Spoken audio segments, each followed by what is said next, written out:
ডাকে সাড়া দিয়ে বিশ্বজুড়ে ফিলিস্তিনের সমর্থনে ব্যাপক বিক্ষোভ হয়েছে। শুক্রবার জুমার নামাজের পর বিভিন্ন দেশে সড়কে জড়ো হয়ে গাজায় ইসরায়েলি আগ্রাসনের প্রতিবাদ জানান মুসল্লিরা। পশ্চিমে অনেক দেশেও হয়েছে জোরালো প্রতিবাদ।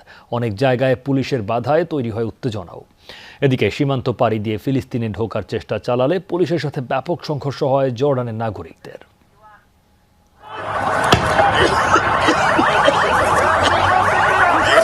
ব্যাপক সংঘর্ষের এই দৃশ্য জর্ডানের পশ্চিমাঞ্চলের সীমান্ত পাড়ি দিয়ে ফিলিস্তিনের ভূখণ্ডে ঢোকার চেষ্টা করলে বাধা দেয় পুলিশ, আর তাতেই উত্তপ্ত পরিস্থিতি। হামাসের ডাকে দেশটির রাজধানী আম্মানে বিক্ষোভকারীরা পুলিশের প্রতিরোধের মুখে পড়লে উত্তেজনা ছড়ায়। ইসরায়েলে হামাসের অভিযান, আল-আকসা ফ্লাডের সমর্থন এবং তেল আবিবের হামলার প্রতিবাদে মুসলিম বিশ্বে বিক্ষোভের ডাক দেয় হামাস। শুক্রবার হাজার হাজার মানুষ ফিলিস্তিনিদের প্রতি সংহতি জানাতে রাস্তায় নেমে আসে। জুমার নামাজের পর ফিলিস্তিনের প্রতি সংহতি জানাতে রাস্তায় নামে হামাসের সবচেয়ে বড় সমর্থক ইরানের হাজার হাজার মানুষ। ইসরায়েলের পাশাপাশি দেয় যুক্তরাষ্ট্র বিরোধী স্লোগান, পোড়ানো হয় দুই দেশের পতাকাও। আমরা না মরা পর্যন্ত চুপ হব না। ইসরায়েল, যুক্তরাষ্ট্র, ব্রিটেনকে বলে দিন আমরা ফিলিস্তিনি এবং ফিলিস্তিনের জনগণের পাশে আছি। এই পরিস্থিতিতে মুসলিম এবং ইসলামিক দেশগুলোর প্রধানদের আরও ঐক্যবদ্ধ হওয়া দরকার, যাতে শত্রুদের এই আগ্রাসন নির্মূল করা যায়। মধ্যপ্রাচ্যের দেশে দেশে জুমার নামাজের পর রাস্তায় নামে মানুষের ঢল। ব্যাপক বিক্ষোভ হয়েছে ইরাক, লেবানন, সিরিয়া সহ মধ্যপ্রাচ্যের অন্যান্য দেশগুলোতেও। গোটা মুসলিম বিশ্ব এদিন প্রকম্পিত হয়েছে ইসরায়েল বিরোধী স্লোগানে।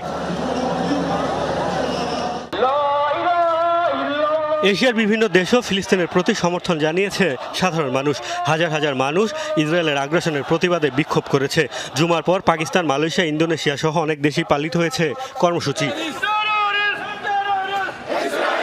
সিঙ্গাপুর, শ্রীলঙ্কা, জাপানের মতো দেশগুলোতেও ইসরায়েলের বর্বরতা বন্ধের আহ্বান জানিয়ে র্যালি করেছে সাধারণ মানুষ। বাদ যায়নি ভারতও। হায়দ্রাবাদ, জম্মু কাশ্মীর সহ বিভিন্ন শহর হয়েছে প্রতিবাদ।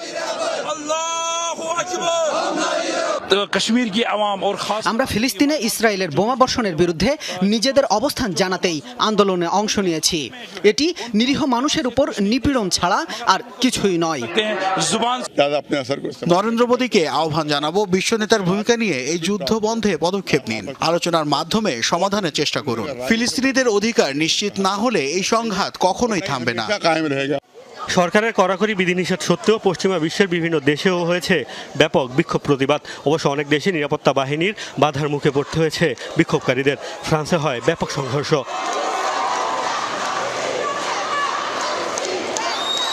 এর আগে ইসরায়েলের বড় মিত্র যুক্তরাষ্ট্রের নিউ ইয়র্কেও ফিলিস্তিনিদের প্রতি সংহতি জানাতে সড়কে নামে সাধারণ শিক্ষার্থীরা। মোস্তফা মাহমুদ, যমুনা।